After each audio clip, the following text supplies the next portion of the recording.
Hello friends, welcome to our YouTube channel education master. स्वागत है आपका अपना यूट्यूब चैनल एजुकेशन मास्टर में। तो क्लास स्टार्ट करने से पहले वैसे फ्रेंड्स जो मेरे चैनल पे नए हैं, प्लीज़ मेरे चैनल को सब्सक्राइब कर दें। Thank you. We will see the definition of magnification. The ratio of height of an image. What is the ratio of height of an image and height of an object. What is object? मतलब image का height और object का height दोनों का जो ratio होता है उसी को हम क्या कहते हैं? मैग्निफिकेशन। हिंदी में देख लेते हैं।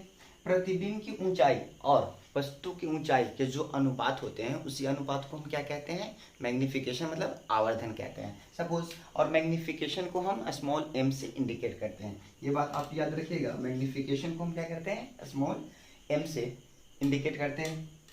m इज इक्वल टू क्या हो जाएगा? h डैश बाई क्या हो जाएगा? h। ये हमारा क्या हो गया? मैग्निफिकेशन का formula in the case of height. Height के केस में वेयर हम लिख सकते हैं where h dash is equal to क्या हो जाएगा? h dash is equal to height of an image, मतलब height of an image. Image की जो हाइट होगी ये हो जाएगी, एंड s का मतलब क्या हो जाएगा? Height of an object. What is height of an object? मतलब h डैश का मतलब इमेज की जो ऊंचाई होगी, हिंदी में प्रतिबिंब की ऊंचाई, और s का मतलब हाइट ऑफ एन ऑब्जेक्ट, मतलब ऑब्जेक्ट की वस्तु की ऊंचाई। इसी दोनों के हम रेशियो को क्या कहते हैं? आवर्धन, मैग्निफिकेशन कहते हैं। Now let's see the next definition of magnification. What is magnification? Magnification का हम लोग नेक्स्ट डेफिनेशन देख लेते हैं in the case of distance. इससे पहले हम लोगों ने देखा इन the case of height.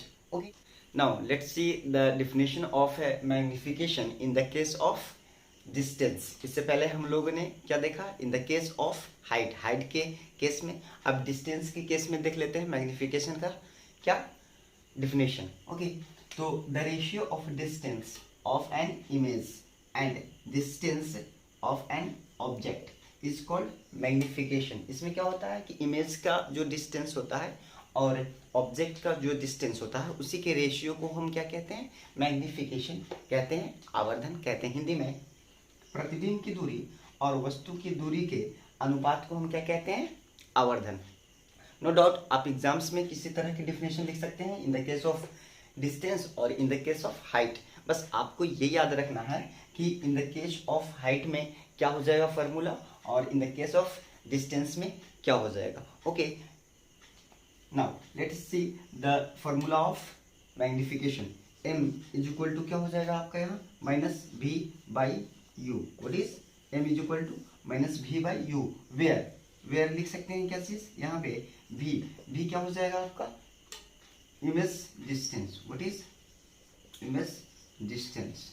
Okay, short में लिख दें। और u का मतलब ऑब्जेक्ट डिस्टेंस, वस्तु की दूरी। ओके, ऑब्जेक्ट डिस्टेंस, वस्तु की दूरी। ओके, तो आपको ये दोनों डेफिनेशन याद रखना है, और ये फार्मूला बहुत इंपॉर्टेंट है क्योंकि न्यूमेरिकल में इसी फार्मूले के यूज होंगे। ओके फ्रेंड्स, तो आज के क्लास में इतना ही। अब हम लोग मिलते हैं नेक्स्ट क्लास में। हमारी आज की क्लास अच्छी लगी तो प्लीज़ एक लाइक कर दें, और मेरे चैनल पे नए हैं तो मेरे चैनल को सब्सक्राइब कर दें प्लीज़। Thank you.